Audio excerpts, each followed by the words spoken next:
First things first, I want to tell you why we're starting at 4:05 instead of at 4 o'clock on the dot. The reason for that is because I'm going to be modeling some best practices for you today. One best practice for when you're teaching online is to give everybody time to log in. If somebody were to click on that link at 4 o'clock, it's going to take them a few minutes to get in. Some of your online classes are not going to let you actually or let your students log in before the start time.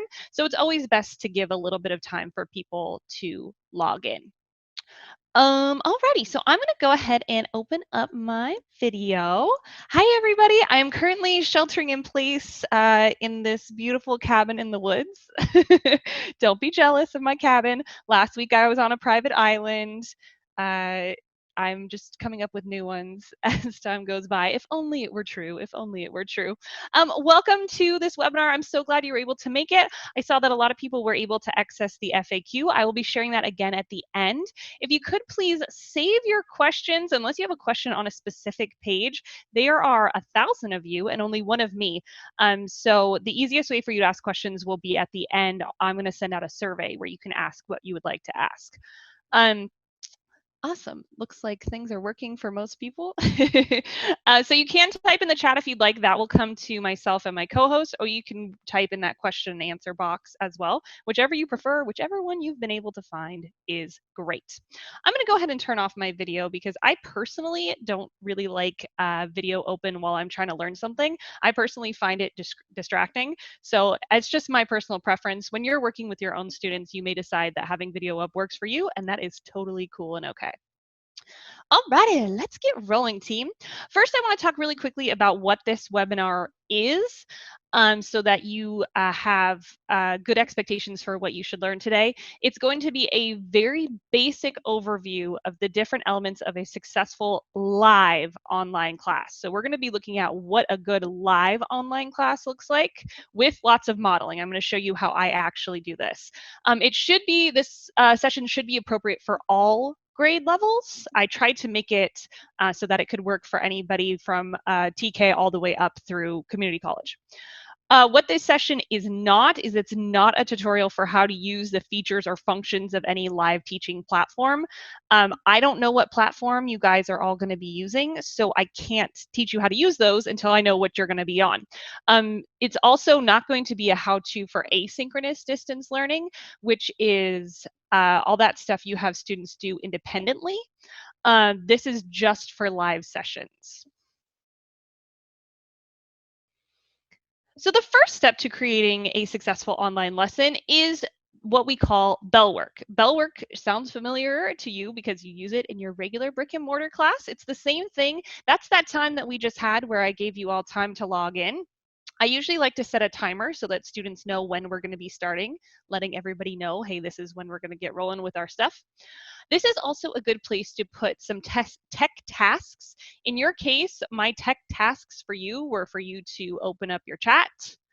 I had some other ones on there, but they were not relevant today, so we got to ignore those. When you're working with your students, this is a good place to have them test their microphone, their camera. This is a good time to have them go grab maybe a notebook or a textbook. Whatever it is that you want them to have for that day, it's a good time to give them directions to go do that. It's also good here to make sure that you have an activity for those who get in early. In our case today, I had you go to the FAQ so you could get a kind of a little preview of what's going to be happening. But usually what I'll do is something fun, a search, a brain teaser, riddle, joke, funny picture, meme. I like to have something just fun here to get students just getting involved, getting their participation going without it having to be anything too academically challenging. I like fun stuff for here. So here's an example. This is a real welcome screen that I actually use. I actually use this with my students today. I said, welcome to Language Arts Leap class. That's what I teach when we're going to get started. And then I have a little search for them. You got to find the grilled eggplant. In my case, I didn't have any tech tasks for my students because my students have been coming to me all year. They already know what's expected of them when they come into my class. So it's just a fun little thing. Anybody think they spot the grilled eggplant? This one makes me hungry. Oh, you got it, you think? Yeah, it's right down here. It's right down here. Sneaky. I love those ones. So I like fun things on these pages just to get everybody kind of involved. So we've done our bell work. Our students have come in. They've kind of gotten situated. Hopefully they have all their stuff ready. They're ready to learn. The next thing we want to do is set up our norms and rules. Depending on the age of your students and their experience with online classes, you might have to do this every class for a while. It's going to depend on your class and your students. Some examples of norms and rules would be raise your hand if you want to talk on the mic. Please don't spam the chat with a bunch of different stuff. There's a few different things. I'll show you mine in a second. And when you show these, please make sure you get an affirmative from your students so that they know, you know, that they know what their expectations are for that day. So let me show you what I do for my students. It looks like this. This is an actual slide I use. It's called Adventurers Agreement because this year our theme is Adventure Time. And you'll see some more Adventure Time stuff later. These are the things that are most important to me with my students. The first one, try my hardest at all times by answering chat, writing on the board, responding when Miss Piper asks. It's better to say I don't know than not answer at all. Type questions in the chat, keep personal information private, respect fellow learners, encouraging them to do their best, treat virtual setting as a classroom, keeping thoughts and comments academic centered. So those are just some examples of norms that I use with my students. I have a norm for us today. Please ask questions only about a specific slide. Save general questions for later, like we just talked about. So if you think you could agree to all of these norms, can you give me a Y in the chat box? Beautiful. It's going to be a lot of Ys. Thank you, thank you, thank you. Oh, and it looks like everyone found the chat. I love it. So that would be an example of an affirmative. So everybody's telling me Y or yes. Depending on your platform, there might be a little green check mark. There may be a little smiley face. There's different ways. For me, when I use this in my platform, I like to have my students sign this page or put their initials on it.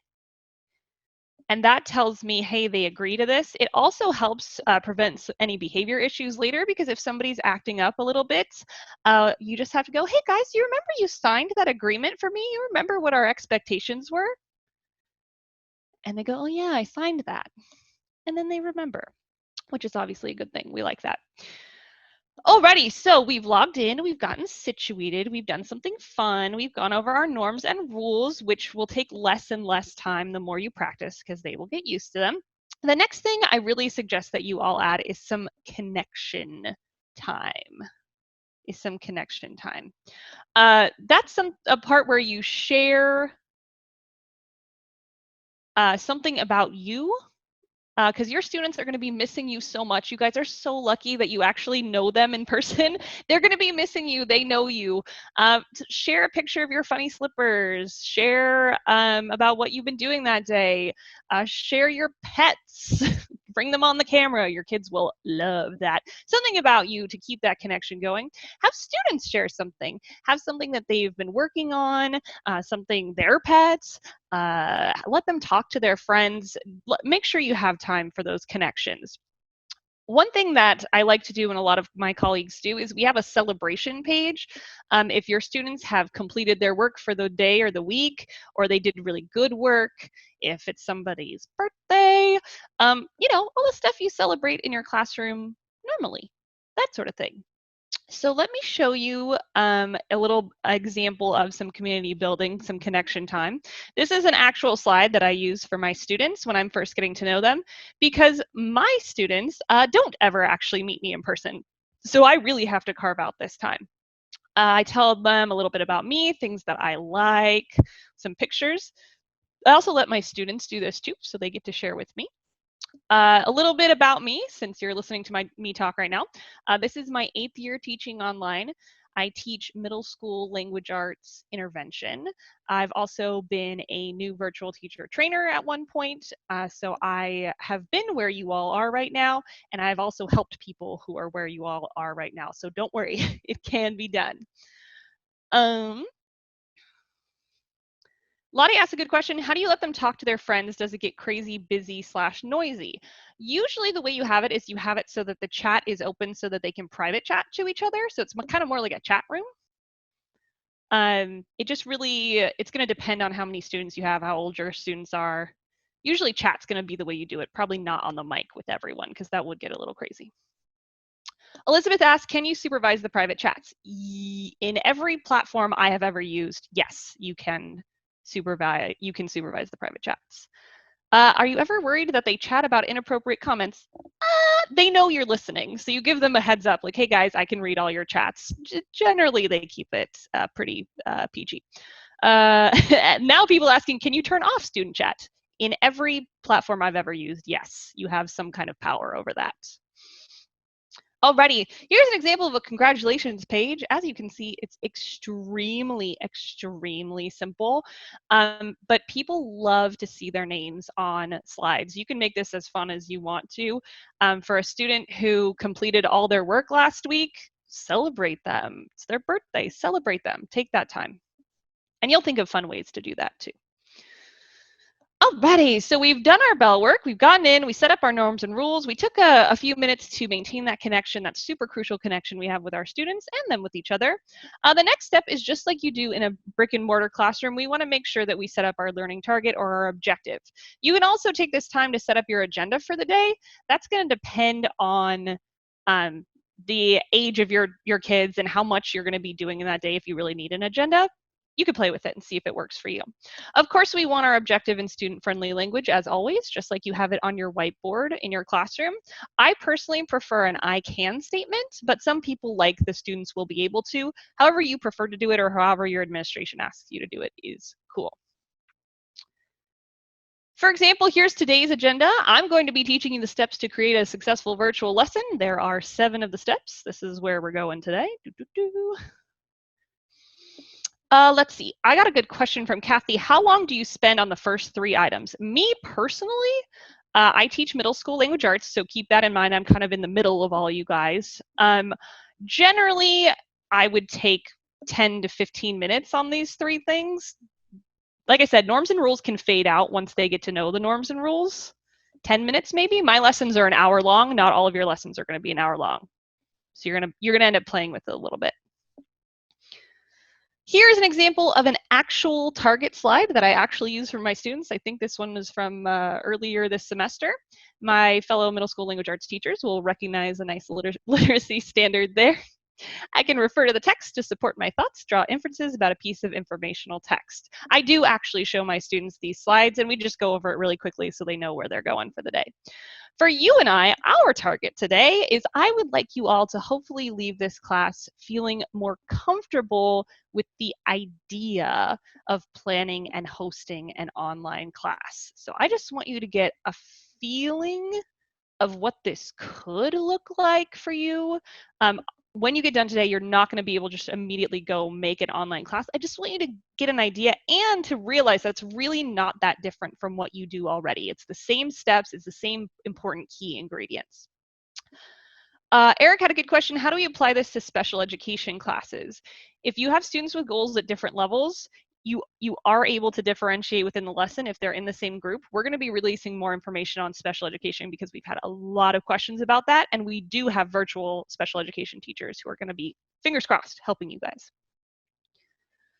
Alrighty, so we're in. We've set up our norms. We've made some connections. We know what our learning target is for the day. Next step, just like you would do in your brick and mortar classroom, is a warm-up. Warm-up can be anything from reviewing last class, preview of this class. Maybe we have some vocabulary we want to go over. My math people, maybe you want to have them solve a problem. I like to do, tell me what you know about these, you know, our beautiful KWL charts. What do you know about this thing already? Give me your thoughts on this issue. Let's practice this skill. You guys know what your warm-ups are. You do them all the time in brick and mortar. One thing that I'm going to say several times today, and it's going to be, I'm going to sound like a broken record, but that's because it's something that's extremely, extremely important. Please, please, please give everybody appropriate wait time. You know how long it takes your students to do a thing. You know how long it takes your students to read a paragraph. You know how long it takes your students to write a sentence. You know how long it takes your students to draw a square, right? You know that. So please, for me, give appropriate wait time. It's going to feel really, really funny at first because you're going to be sitting staring at a computer going, oh my gosh, I don't know if they're doing it. Are they doing it? What if they're not doing it? What if they're messing around right now? Don't worry, they're probably doing it. You just have to give them appropriate time. Elizabeth asked, during wait time, do you play music? I personally do not, because I personally would find that distracting. What I do, if I have them, hey guys, read this page. I'm going to give you 3 minutes to read the page. Here's a timer. That's that. And I'll talk a little bit more about the timer later too. The timer is a good friend. Alrighty, so here's an example of a warm-up. I'm going to actually have you guys do this for me, if you would. In the chat, please tell me, 1, how long you've been teaching, and 2, what is your experience with virtual teaching? You can just put the letter if you would prefer, if you don't feel like typing it all out. Are you brand new, done a little bit, pretty experienced, or an expert? Oh. I'm seeing some new teachers. If this is your first year teaching, it'll only get easier from here. Ooh, 26 years teaching. I had someone last week who had 40 years teaching, and I was like, goodness gracious, expert. But a lot of people new to virtual teaching. Cool. Then this is the perfect session for you, because I'm hoping that this will get you at least acquainted with it. So if I gave this warm up to my students, like I gave to you, I've been yapping the whole time, I'm breaking my own rules. I would have put the timer on for a minute and let it go and let everybody answer. And then at the end of the minute, we would have all talked about it.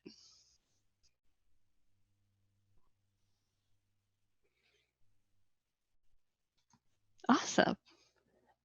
Thank you. Thank you for all that information, team. I appreciate it.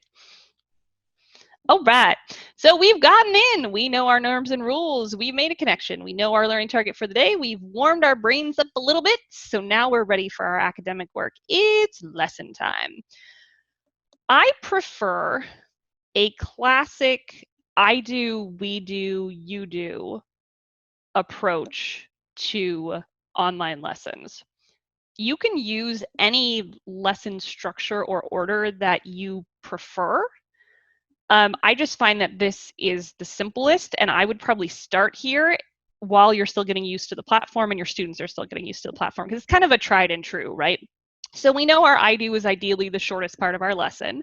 Our we do is a little bit longer, where we work together, and our you do is ideally the longest, because we want our students doing most of the work, always.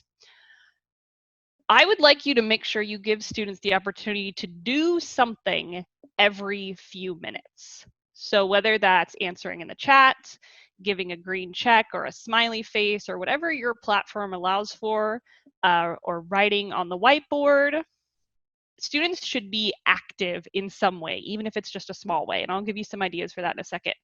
And again, I told you I was going to be a broken record. Please give appropriate wait time. Something that I see new virtual teachers do very often is they'll go, okay, we just read this passage. So what's the central idea of this passage? Well, the central idea is, and you're like, whoa, whoa, whoa, slow down. We got to give them some time to think. So please, please, it's going to feel funny. It's okay. You got to give them that wait time. Let's talk about these steps. Let's talk about these steps. So our I do, just like in your brick and mortar classroom, this is your quote unquote lecture time. I put lecture in quotes because I don't really want you to lecture for too long. Now, if you're an AP US history teacher, you know you can get away with some more lecture time than if you're a kindergarten teacher, right? Obviously, this is going to depend on your students and your classroom and your subject. But no matter how long you're talking for, you got to make sure that you have participation built in to your lesson. You know how long your students can pay attention. You know them. It's okay to have just a PowerPoint with slides and points here, but make sure they're still interacting. For example, have a student read on the mic or give their opinion on the mic. Somebody asked, is microphone use good here? Yeah, absolutely. Have them popcorn read. Your students actually know each other, so they can call on each other and call each other out. It'll be fun. You can have them point to something on the screen. Something that some of my colleagues do is if they want students to take notes on a screen, they'll make like a little mark, like say I'll put this little smiley face here. When their students see the smiley face, they know, oh, I got to write this down in my notebook. Even something simple like, hey, give me a green check if you're there. Give me a green check if this makes sense. A little something, because people have been asking in the chat, how do you know if your students are there? How do you know they're not playing Call of Duty or like left the room? And really, you just have to build in that interaction. Just a fun fact here. Studies show that most people tune out of an online lecture after 6 minutes, and that's for adults. So keep that in mind when you're working with your students. You should not be just you talking with no interaction any longer than 6 minutes. There's just no reason for it. And then the we do, the really crucial part where you interact with your students. So you've taught your skill, whatever your skill is. Now it's time to practice it, right? Maybe they answer in chat. Maybe they write on the board. Maybe they guide you through solving a problem by telling you on the microphone or telling you in the chat. Maybe they work with a partner. This is a little more advanced, but it's possible. Maybe they use their mic or their camera. But you're going to be working on some stuff together for a little bit to practice, right? Once again, please give appropriate work and think time. They need time to be able to think and do the thing you ask them to do. Lisa asks, is there a way for all the kids to see other student responses? Yes. I could open up that chat right now and you could see everyone's chats, but there's 1,000 of you, so that would get a little crazy. With your students, there will be times where you let them see each other's answers. With your students, there'll be times you don't want them to see each other's answers because you want to know what each one of them do. I personally like to leave the chat off during lesson time because I don't want them getting ideas from each other. I want to know what they know, right? And I tell them that. And then the you do, ideally the longest part where students practice skills on their own. This is going to be very dependent on your grade level and your personal students. You may decide to dismiss them for this. So you've taught your lesson, let's say you've solved some order of operations problems together. Now you're going to dismiss them. Hey guys, go work on chapter 3, problems 1 through 40. That could work. That could work just fine for older students.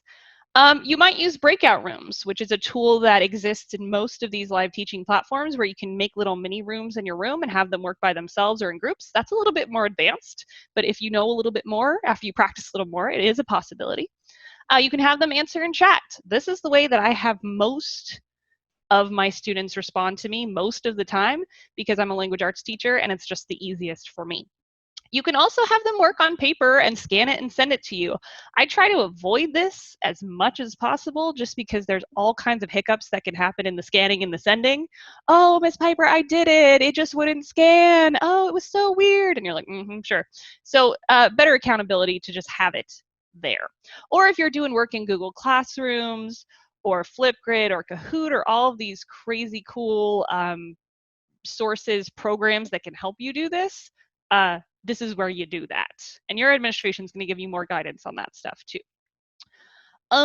Please also see the virtual teacher guide that will be shared at the end of this session for tons of resources. Tons. Patricia asks, can you see what is happening in breakout rooms? Yes, there are different ways. Usually you have to kind of pop around to go in each one. So like I said, it's a little bit more of an advanced technique after you get to know your students and get to know the platform. I would stay away from it right at the beginning. I'm seeing also a lot of questions for our early literacy, our TK2 folks.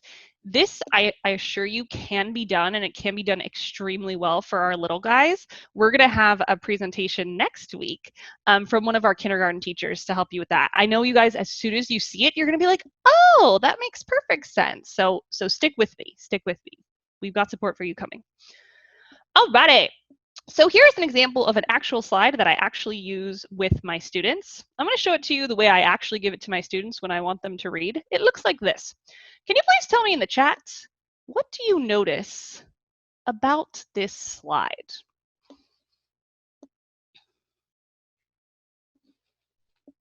What do you notice? Don't worry, you're not going to hurt my feelings. I teach middle school. You cannot hurt my feelings.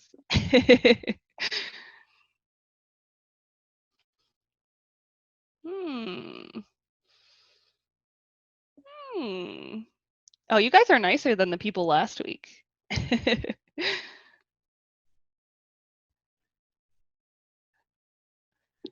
Hey, Nicole, there's a few questions that I was Yes. hoping I could ask that people are asking. So I've answered Yes. most of them.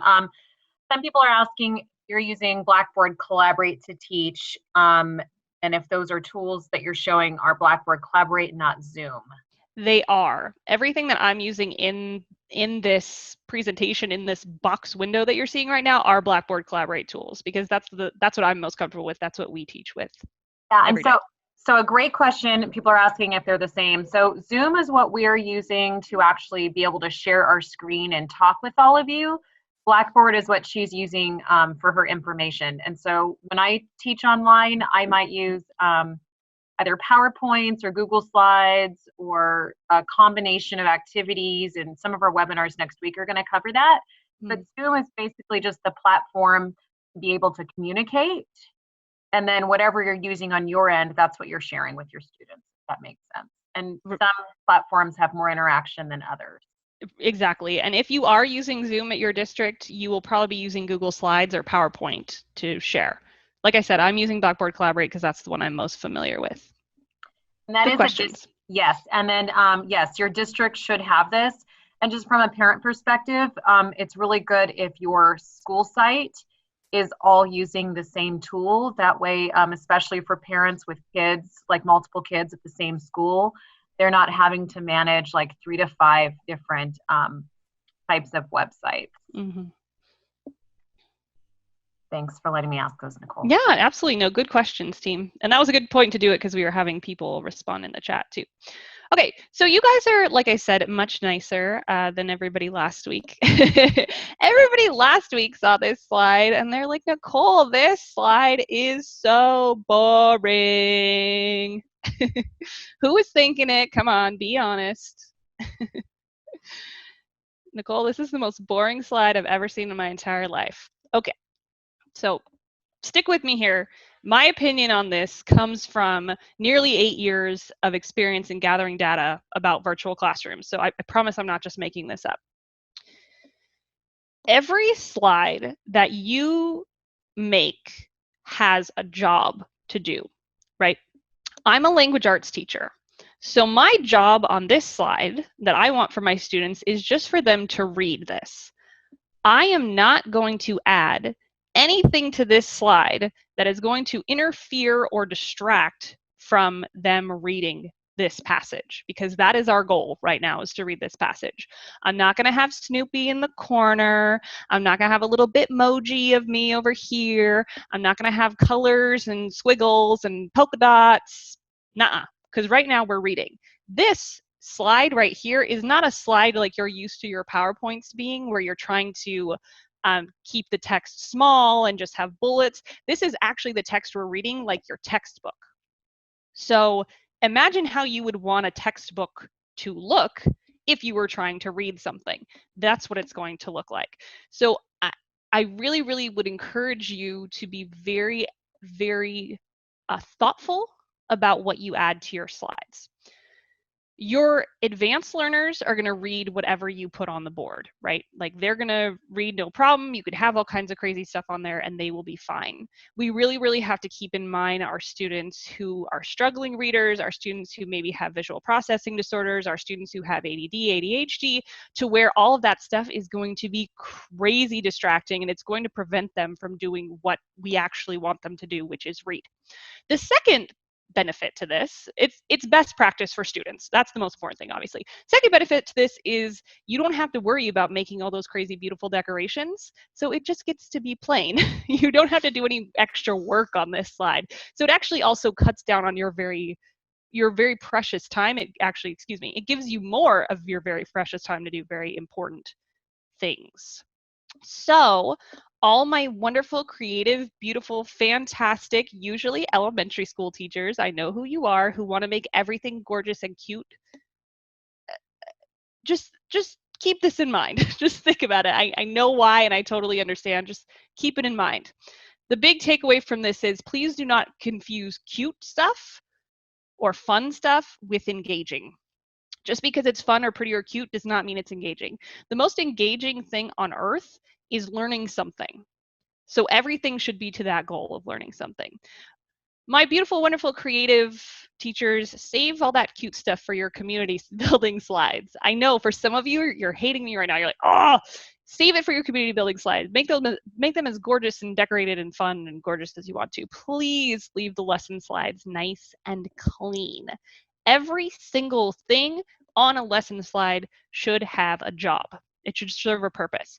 For example, so some of you are going, okay, Nicole, why are you telling me not to use pictures? That's not cool. I teach younger kids, I need pictures. True.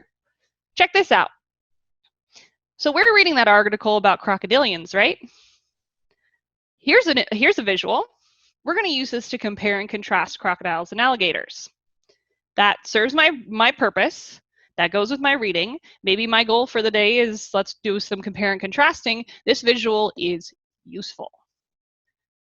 Totally cool to have useful pictures. I read with my students a couple weeks ago, we were reading about glaciers. Nobody knows what a glacier is. I put a picture of a glacier on the board. That's useful, right? Think about it. Just be very judicious with your choices in visuals. Also, if you're sharing videos or games, same thing. Careful with that stuff. You don't need it. Your students are there to hang out with you. Your students are there to learn from you. You don't have to make it all crazy. Keep it simple. Alrighty, here's an example of questions that I actually do ask my students. Something that I do that I would encourage if your platform is friendly to this is I like to cover stuff up that we're not looking at, because I like everybody to focus on what we're actually talking about. And I will just go ahead and cover stuff right on up. It's kind of like that trick we use with students where students who have a hard time reading a line of text, we'll have them cover part of the text with a piece of paper, right? The same thing. I'm forcing you to attend to just this question right now. Highly recommend this if you are able to. Masking, that's what it's called. See, I didn't even remember the name of it. Beautiful. Is every program able to cover up? Everyone I've ever used has some version of this that you could. There's a way to do it. You might have to play with it a little bit, but there is a way to do it, yes. Also because students will start looking at all the next questions. They're going to try to answer them ahead of you. No, we're not there yet. Totally cool to cover it up.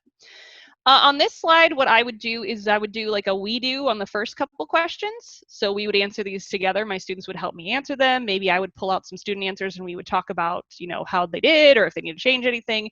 And then maybe I would cut them loose to do a few more on their own. So that's the transition from the I do to the we do to the you do there.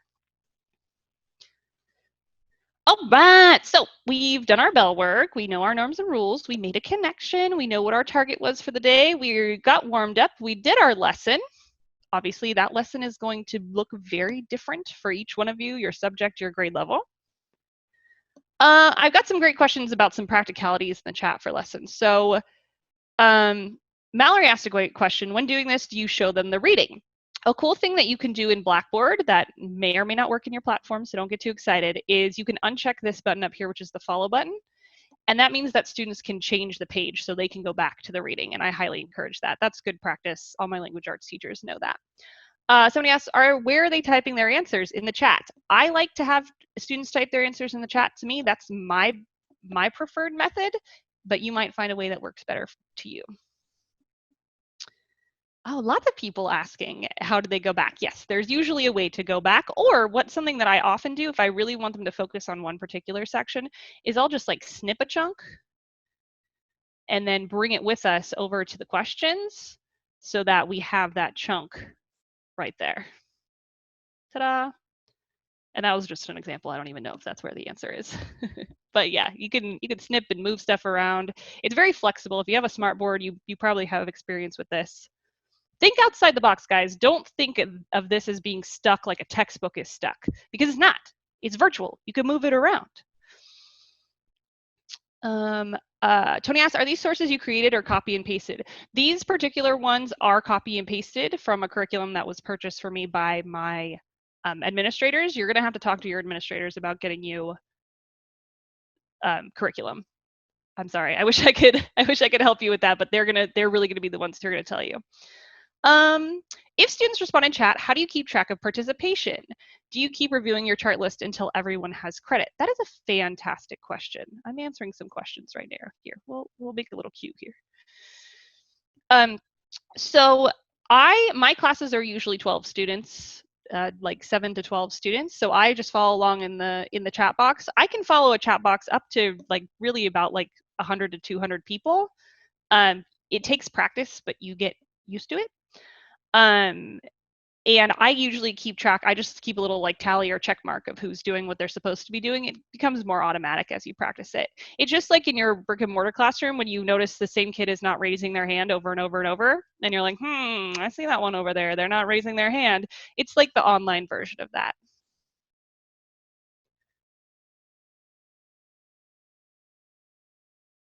Oh, Katie asked, what is my view like? I could show you my view. Whoop. So I have, it's very much like the Zoom that you're looking at right now. Here would be my camera. Here's my participants list. My students would show up down here, and there's my chat. So it looks very similar to Zoom. If we have online access to purchase curriculum, are you allowed to copy and paste? You will have to talk to your administrators about that. I cannot answer that for you. When using online curriculum, is it easiest to copy and paste or screen share? I personally prefer to copy and paste because then we can write on the whiteboard, which I have my students do all the time. I have them underline, I have them circle stuff, right? So I prefer it personally. Once students have answered in the chat, do you still have record of it? Yes, every platform I've ever used saves the chat. If you ever need to go back, you can. Question about a hands-on CTE class. You're gonna have to ask my special ed colleagues about that. I am not sure. If you're feeling overwhelmed, don't worry. Remember, this is just an idea. This is just an idea. So I'm just giving you an idea of what it can look like. All right. Okay, so moving forward, we got done with our lesson, and we are now on our very last step, which is generally an exit ticket, which you may already have in your brick and mortar classroom. I'm actually really bad at this step. I usually get to talking with my students, and then we just use the last question we're on as the exit ticket. Don't be me, be better than me. Try to have some kind of exit ticket to wrap up from class. Usually a question that's like that you can figure out if they picked up that skill you were working on that day. I like to have it so students need to answer it to leave. So I'm not going to dismiss you until you answer this question. It could be something as simple as, hey, what did you learn in class today? What's one thing you learned in class today? And they tell you, and then you say, you're excused, you're free to go. It could also be something fun, like a riddle or a joke. I have colleagues who do that. It could also be like the assignment, the independent work assignment for the day. So there's a few things that can happen on the exit slide. There's a beautiful little step 7.5 here. When you have an exit ticket, after you've recorded your session, you have some students who couldn't make it for whatever reason, you send the recording to them, and then you can use the exit ticket to ensure that they did watch the recording. So the requirement would be watch the recording, send me the answer to the exit ticket. Obviously, they can't answer the exit ticket question unless they watch the recording. So it's like a little fun bonus with the exit ticket. Here's an example of an exit ticket. Don't worry, I'm not going to kick you out after we get done with this part. I have a little bit more after this, but I want to model it. So our exit ticket for today, and I'll model using the timer as well. In the chat, tell me one thing you learned today that you think, maybe, hopefully, you will use in your virtual classes once they start. So I'll give you a minute. One thing you learned today. Alrighty, thank you for all of your thoughts in the chat. I appreciate all of your thoughts. I'm glancing over them as they're coming in. As you can imagine, it's a whole lot, but it's looking good. I had a few people mention higher level math, or if you teach something like Japanese, there are tablets that you can connect to your computer that you can write on. For some of you, you're probably going to need that. I would say anything algebra related, foreign language, you might. I see a few questions about privacy issues. That is going to be a future webinar, so stay tuned. Okay, so a lot of people are saying what I was really hoping you would say, is that when you look at, let's scroll back, when you look at all of our beautiful steps here, you notice that it's really not that different from what you do in your brick and mortar class, that the steps, that the components of a good lesson are still there and they are the same. If you already have PowerPoints that you've been planning to use with your students this year, you can use those same PowerPoints. If you have worksheets for your students, you can scan them and stick them on here. Having your objectives is something that you already do. Having a warm-up is something you already do. So I hope that the feeling that you got is that even if you're not sure technically how to do these things, that these things are possible and doable, and that a lesson is not so strange or different. You guys are professional educators. You do this for a living. Your students love you and they trust you and they learn from you. And you're going to be able to do this. It's just a new environment. It's just a new spot. It's just like if I put you in a new classroom, you would figure it out, right? This is just going to have a little bit more of a learning curve. So be patient with yourself, be patient with your district, be patient with your students and your families. You guys are going to get it, I promise. Okay, so now that I've bombarded your brain, wait, I'm going to use my masking. Don't look at this yet, because you might have a lot of them. Okay, I have some stuff to send to you. First thing I'm going to send to you is the virtual teaching survey. This is the follow-up survey to this webinar so that I can get some feedback from y'all. And of course, my Zoom is freezing because there's so many of us in here. Stay tuned. Okay. So there's the link to the survey. If you could fill that out, I would super duper appreciate it. Also, it has a spot for questions, and I can update the FAQ that you saw at the beginning. I can update that with new questions that we have. The second thing that I'm sending to you in the chat is a link to, wait for it, it's going to be slow again because Zoom is very busy right now. Is a link to the website my colleagues and I have been putting together with a whole bunch of resources related to this, and also other stuff. The virtual best practices guide has a whole ton of information for different grade levels as well. So I highly, highly suggest you check that out. You should be able to just click those links and they should work for you. If you would like to follow my colleagues and I on Twitter, we started Twitter a few days ago. It's at Virtual Teacher 5. We're putting a new tip every single day. New virtual teaching tip every single day. So if you want to follow us, please do. And then now I'm actually going to give you, what I'd like to do is I'd like to give everybody like what time is it? Oh, we got plenty of time. I'd like to give everybody like 3 minutes to fill out that survey. And then after the survey, I will take any questions that you think is very relevant to this actual, oh yes, and Karen wants to talk. Go for it. Yeah, sorry that my Zoom is having a hard time right now with everything going on, so I can't chat.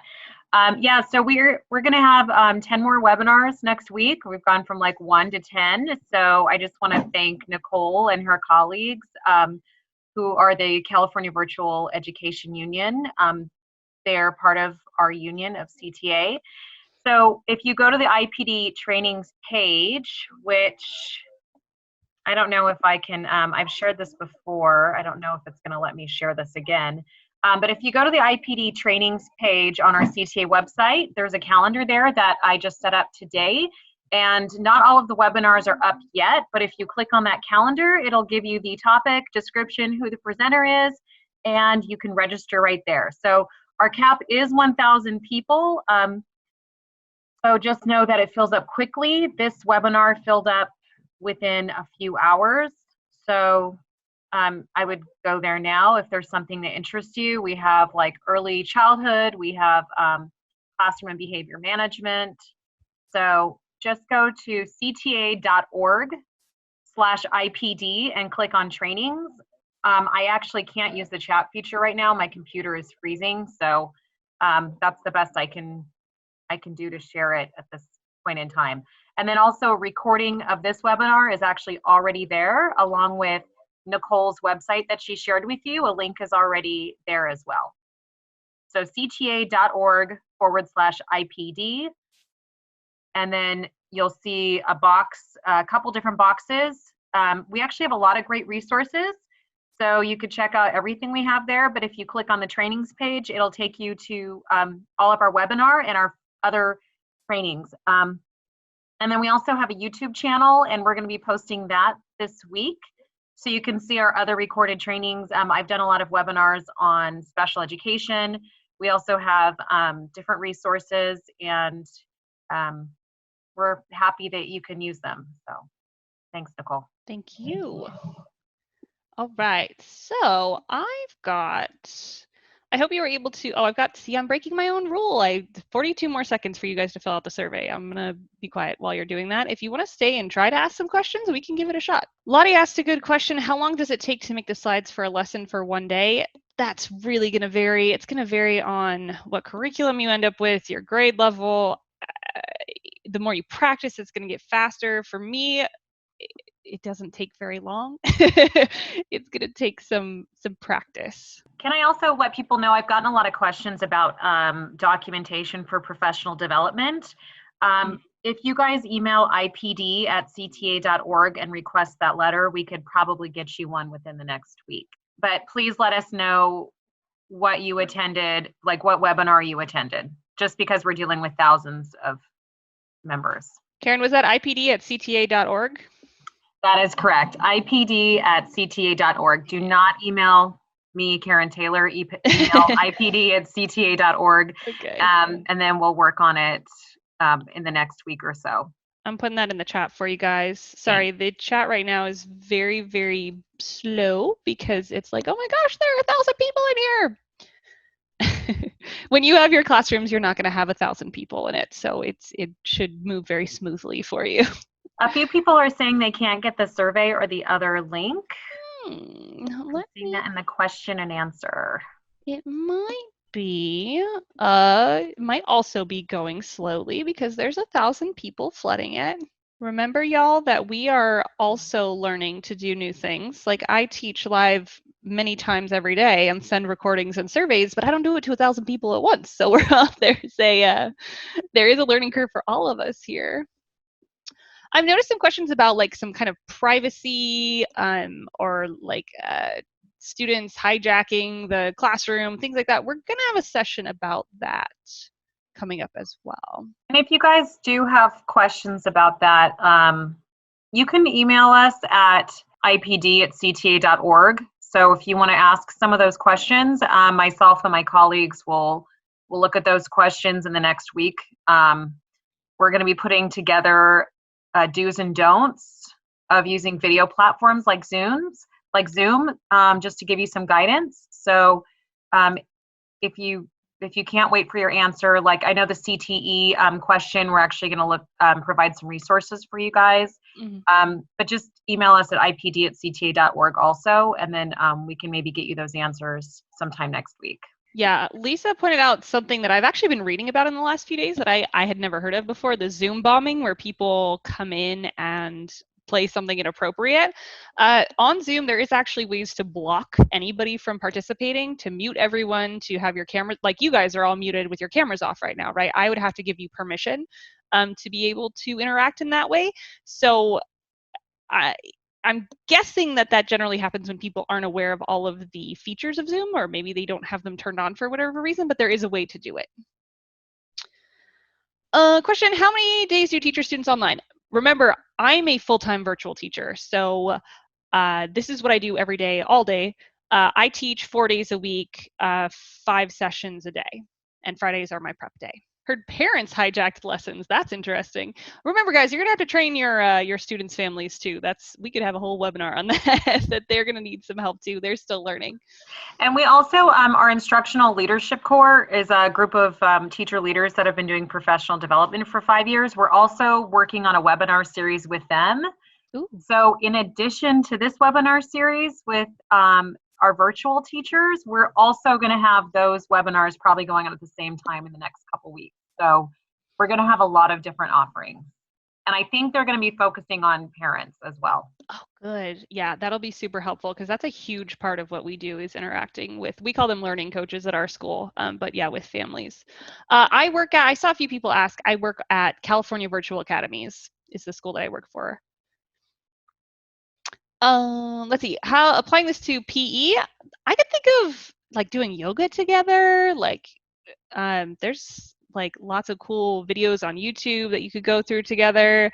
If you teach elementary school, Cosmic Kids Yoga is really awesome. It's so much fun. Like they had a Frozen one the other day that I did with my daughter in the kitchen. It was awesome.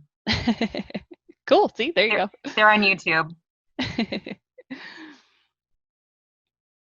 Yeah, PE folks, art folks, music folks, you guys are going to have to get a little creative. You're probably going to be on the webcam a little bit more than us reading and math teachers, but it can absolutely be done, and it could actually probably be really, really fun. Like, you're probably going to find some fun stuff to do, I would imagine.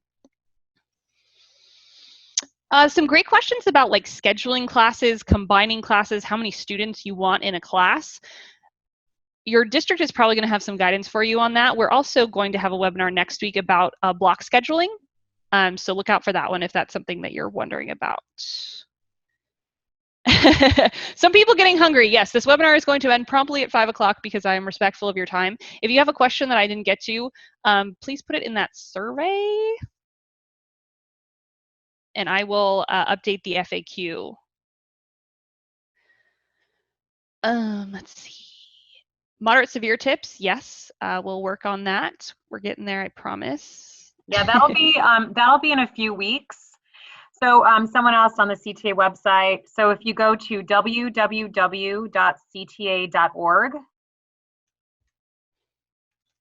and you click on trainings, you'll find all the information for Nicole's webinar right there. And then if you scroll down, you'll see a calendar. It says view more events. And then you'll see I have 6 events posted for next week. I haven't gotten to the other 4, but they're right there. Plus we have different resources. I used instructional technology for 8 years and I taught SDC and RSP, special day class and resource. So I was a special ed teacher. So I have a lot of resources that are already, I think some of them are already shared, but I have to go back through and update them and make them more prominent. But we do have a lot of resources on that site. So if you even just going to cta.org/IPD, you can check out some of the other resources we have. And everyone's on CTA. Yeah, I know. We have a Google Drive folder. I know it's like going slow now too. But we have a Google Drive folder with resources. We have a Pinterest page. We also, on the COVID-19 page, we're sharing resources. So we have a lot of different things going on. And if you need specific like social emotional learning resources or anything like that, just email us at ipd@cta.org because I do a lot with social emotional learning.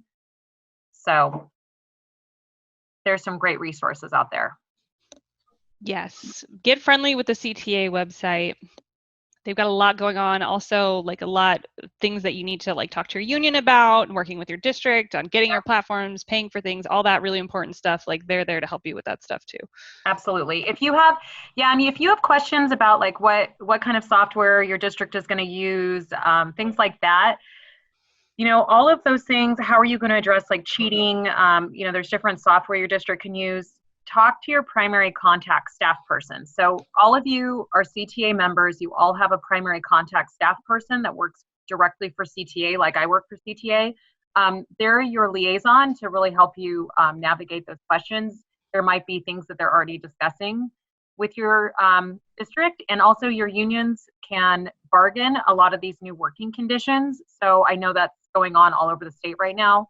I don't think anyone that works for CTA is working less than 12 hours a day right now on these issues. So just know we're all scrambling to try to do our best.